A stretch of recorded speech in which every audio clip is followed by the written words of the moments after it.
Bienvenidos a su canal de la Iglesia Bíblica Bautista, Razón para Vivir, con el pastor Jared Suárez.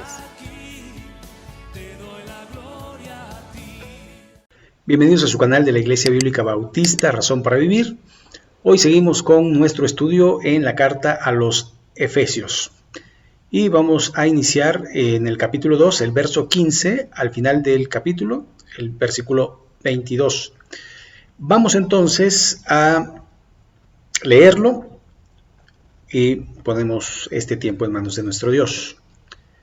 Aboliendo en su carne las enemistades, la ley de los mandamientos expresados en ordenanzas, para crear en sí mismo de los dos un solo y nuevo hombre, haciendo la paz, y mediante la cruz reconciliando con Dios a ambos en un solo cuerpo, matando en ella las enemistades, y vino y anunció las buenas nuevas de paz a vosotros que estabais lejos y a los que estaban cerca, porque por medio de él los unos y los otros tenemos entrada por un mismo Espíritu al Padre.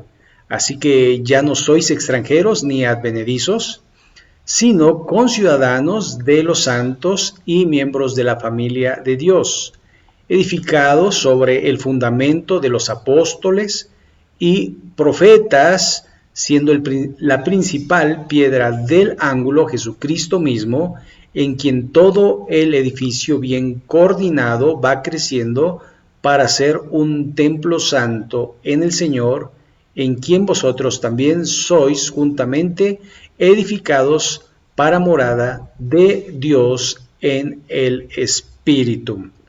Así que vamos a orar y vamos a analizar este texto. Señor y Padre, gracias por tu palabra, porque nos guía, nos instruye, nos redarguye, nos enseña, nos exhorta. Y Señor, queremos crecer en tu gracia y en tu conocimiento. Ayúdanos a, con sencillez de corazón, atender a tu palabra y sobre todo, ayúdanos a ponerla en obra. Fortalece nuestra vida y en el nombre de Jesús. Amén. Muy bien, entonces, aboliendo en su carne las enemistades. Aboliendo, esto haciendo una alusión a lo que es la esclavitud, ¿sí? Nosotros, dice el Señor Jesucristo en Juan capítulo 8, éramos esclavos del pecado porque el que hace pecado, esclavo es del pecado. Y Juan el apóstol nos dice también que el que practica el pecado no es de Dios, sino del diablo. Así que aboliendo ese poder que tenía la carne sobre nosotros y de alguna manera dándonos el poder para decir no a pecar. Antes no podíamos. Antes, por naturaleza, éramos hijos de ira y lo mismo éramos pecadores. Pero en Cristo, a pesar de que seguimos cometiendo pecado, pero tenemos a un abogado para con el Padre, Jesucristo el justo, que es la propiciación por nuestros pecados, y no solamente por los nuestros, sino por los de todo el mundo. Y esto es bien importante porque al final peco, me arrepiento y sigo adelante, pero no es un pecado flagrante, no es un pecado, digamos, continuo, habitual, de hoy, mañana, pasado, no, es un pecado que digo, híjole, caí, pero Señor, voy para allá, ayúdame, me confieso delante de Dios y me arrepiento. Esto indica que no voy a pecar durante mucho tiempo por ese pecado. Y puede ser que me enojé, que dije algo incorrecto, que tuve una mirada incorrecta, que pensé algo incorrecto. Entonces allí es donde debemos tener cuidado.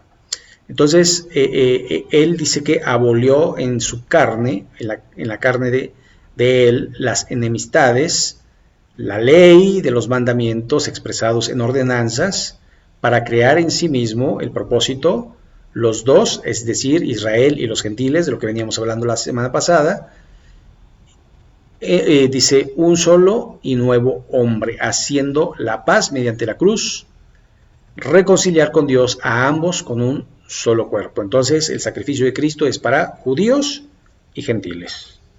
Este es impresionante y de alguna manera necesitamos tomarlo con sencillez, sin escabros, sin pensar en cosas más profundas, simple y sencillamente lo que dice es lo que dice y es lo que debemos creer. Dice, siguiendo el texto, matando en ellas las enemistades, y vino y anunció las buenas nuevas de paz a vosotros que estabais lejos. Esto a los gentiles, y las buenas nuevas pues es el evangelio. Anunció el evangelio de la paz, que es Cristo nos reconcilió con su Padre a través de su sacrificio. Y el verso 17 dice, y vino y anunció las buenas nuevas de paz para vosotros que estabais lejos y a los que estaban cerca, es decir, a los judíos. O sea, tanto los judíos como los no judíos necesitan salvación. Ahora, entonces, cuando un judío se convierte, se tiene que integrar a la iglesia de Cristo. No veo otro lugar donde se pueda integrar. ¿Por qué? Porque inmediatamente él no es que deje de ser judío según las promesas y los pactos, pero no está obligado a hacerlo, porque él ya pertenece al cuerpo de Cristo, que es la iglesia, y en ese cuerpo debe crecer, y en ese cuerpo debe dar testimonio, y en ese cuerpo tiene que hacer la voluntad de Dios en la iglesia, ¿sí? Porque ahorita, recuerde, Israel está parado su reloj profético y no avanza hasta que la iglesia sea llevada al cielo. Entonces Israel terrenal hará su función, se convertirán a Cristo y vendrá también el anticristo. Así que esto es bastante interesante, ¿no? Entonces seguimos, verso 18, porque por medio de él, por medio de Cristo, los unos y los otros, tenemos entrada por un mismo espíritu al Padre. Y esto también el autor de Hebreos nos dice que debemos tener confianza para entrar al mismo lugar santísimo donde habita el Padre. Y esto lo hacemos a través de la oración, lo haremos a través de la muerte cuando vayamos al cielo con él. Verso 19. Así que ya no sois extranjeros ni advenedizos, sino conciudadanos de los santos y miembros de la familia de Dios. Entonces, el judío y el gentil son de la familia de Dios, la familia de la iglesia, y de alguna manera pertenecen a lo que podemos decir el Israel espiritual, que su ciudadanía es celestial, no terrenal, ¿sí? Y esta puede llegar a ser mucha confusión, sobre todo para los testigos de Jehová, porque ellos dicen que el cielo no existe, que existe el reino de la tierra que va a instaurar Jesús, y tienen razón en ello, que Jesús va a instaurar su reino al final de los tiempos, sí, pero para Israel y con los israelitas y para con todos aquellos que sobrevivan y se conviertan en la gran tribulación. Los demás estamos en el cielo, somos seres espirituales a los cuales se nos ha prometido lo que el Apocalipsis dice, un mar de cristal, calles de oro, ¿sí? Entonces allí es donde tenemos que hacer la comparación, iglesia, Israel. Y Israel no cabe, digamos, en la iglesia, aunque algunos se han de convertir, caso de Pablo, caso del apóstol Pedro, de Epafras y de los que se mencionan en las escrituras, pero Israel general como nación se convierte hasta la gran tribulación, y eso lo dice el Apocalipsis, y eso también lo dijo el Señor Jesucristo en Mateo 24, 25, así que no hay mucho que perder en ese sentido, ¿no? Entonces somos de la familia de Dios, por eso nos decimos hermanos, porque tenemos un mismo Padre, y ese Padre está en los cielos. 20. Edificados sobre el fundamento de los apóstoles y profetas. Esto es sumamente importante. Nuestra doctrina no procede de un líder religioso. No procede de, digamos, el el fundador de la religión, ¿no? Nuestra doctrina procede del mismo Dios. Y esto es a través de la Escritura, a través de la palabra de Dios, a través de la Biblia. Entonces, nuestros mentores son Moisés, Elías, Eliseo, Daniel, Isaías, Jeremías, David, Salomón, etcétera, etcétera, etcétera. Ellos son nuestros mentores, pero en el Nuevo Testamento, fíjese, son los apóstoles. Por eso habla de profetas y apóstoles, o apóstoles y profetas, nuevo y antiguo, antiguo y nuevo.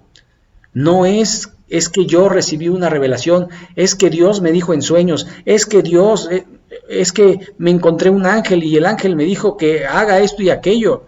Pues la Biblia dice al apóstol Pablo, previendo esto, mas si yo o un ángel del cielo os predicar un evangelio diferente, el tal sea anatema. Así que nosotros no ostentamos una religión, sino una relación con Dios a través de Jesucristo, con el Padre y con el Espíritu Santo. Así que esto es sumamente importante, edificado sobre el fundamento de los apóstoles y profetas, siendo la principal piedra del ángulo Jesucristo. Lo que sostiene nuestra relación es Jesús, es Jesucristo. Si esa piedra se quita, el edificio se cae. Y si no se cae, queda fracturado, de tal manera que ya no es habitable, que ya no es algo digno de confianza. Necesitamos siempre el fundamento, Cristo Jesús. A Él sea la gloria. Verso 21, en quien todo el edificio bien coordinado va creciendo para ser un templo santo en el Señor, en quien vosotros también sois juntamente edificados para morada de Dios en el Espíritu. Y después nos va a hablar en las epístolas el apóstol Pablo de que somos piedras vivas y que estamos construyendo un edificio que se llama la iglesia, no el reino de Dios, sino el reino de los cielos. Pertenecemos arriba, no a la tierra. Por eso el apóstol dice, poned la mira en las cosas de arriba, donde está Cristo sentado a la diestra de Dios. Y luego vuelve a decir, poned la mira en las cosas de arriba. Y también el autor de Hebreos dice, puesto los ojos en Jesús, el autor y consumador de la fe. ¿Y dónde está Jesús? En el cielo.